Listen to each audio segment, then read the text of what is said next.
We're here with Steven Sansweet, the world's #1 Star Wars fan, and I don't know, there were a lot of very excited Star Wars fans here who might challenge me for that title. So being a fan, how do you gauge how serious a fan of Star Wars somebody is? I don't think there are degrees. I think there are just so many people out there all over the world who love Star Wars in their own special way.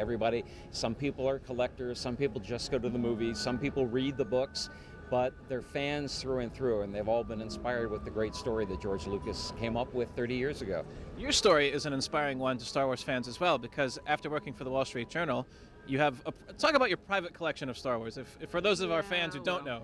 I guess I have this acquisitive personality, some may say obsessive or compulsive. I remember buying one Star Wars item because I was collecting space toys, and one became 10, became 1,000, and it's just progressed from there. So it's not something that defines me completely, but it gives me a lot of fun. It also gives me pleasure because I've been able to put it out in sort of a museum setting next to my house, and I've had fans from all over the world come and visit, and it's been great. What's the most prized possession you have in your collection? And which of your children is your most favorite? I mean, it's really hard to say. It's probably the latest thing that I've gotten, or something that I've tracked down for years.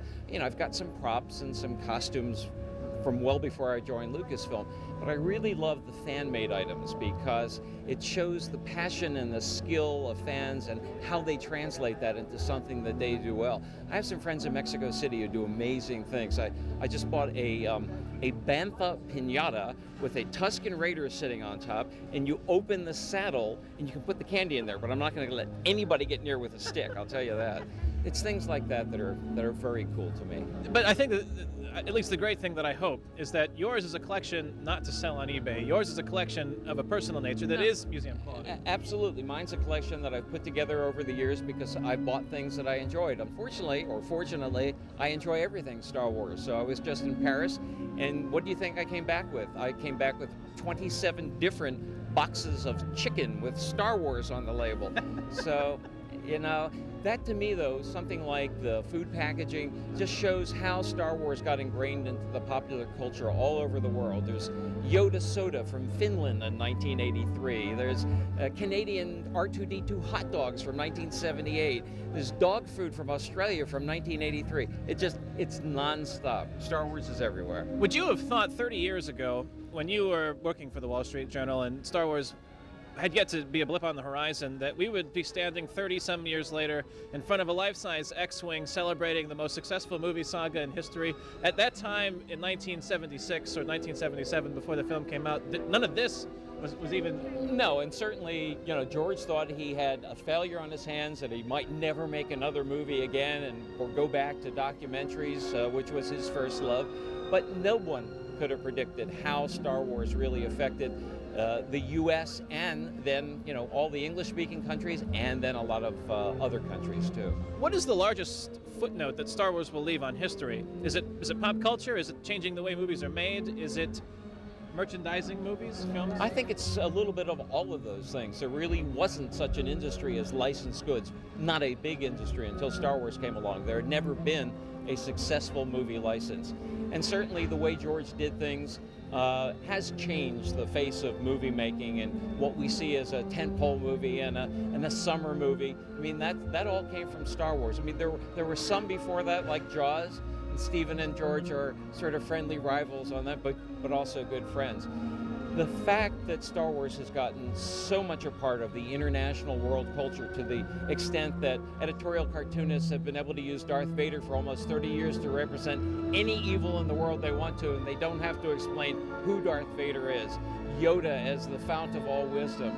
It's just, even if people haven't seen the movies, they understand who those characters are. And even though it might not be the ultimate compliment, a matter of national security policy, the Star Wars program was something that George really wasn't fond of. Not only was George not fond of, neither was Ronald Reagan, who came up with the Strategic Defense Initiative, and it was really Ted Kennedy, senator, who gave a speech and called it the Star Wars defense system as sort of a dig on it.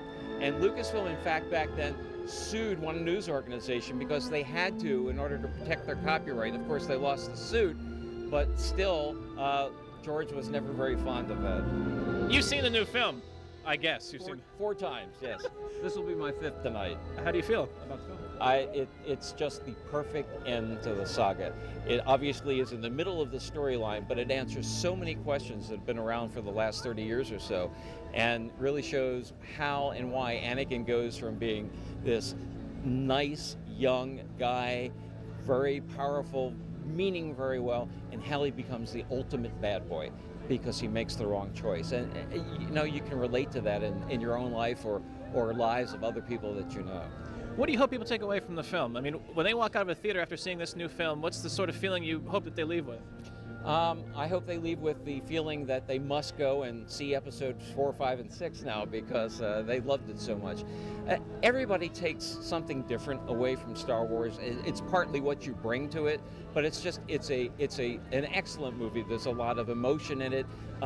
There's some intense moments in it, and as I said, it's the perfect way to end the saga. And the initial reviews have been fantastic for it, so we're all really pleased. For you are head of Lucasfilm's fan and marketing. Fan relations. Fan relations. For you, where does your job go now? Obviously, you're the #1 Star Wars fan. You're synonymous with Star Wars, just as much as George Lucas is in some respects. What do you do now? Do you move on to the Star Wars TV show and help that? Yeah, George has made it very clear that we're going to get into television, and hopefully in just a couple of years. And so, we need to do things that are going to keep fans' interest alive for the next few years until there is Star Wars television, weekly television, first animation and then live action. So I think we have a couple of things up our sleeve to make sure that fans keep excited with Star Wars. How about Celebration 4? Well, it took 1.5 years to plan Celebration 3, so I'd like at least another month or two to go between that and thinking about Celebration 4. If there is one, I think it'll be maybe a smaller, deliberately smaller event. We had 32,000 people there, and that was a lot to deal with and a lot to handle. I think so many people came from all over the world because it is the last Star Wars movie, and it may be the last celebration, but, there's always that glimmer of hope, a new hope. Stephen Sansweet, thank you so much Thanks for talking to us. Take care.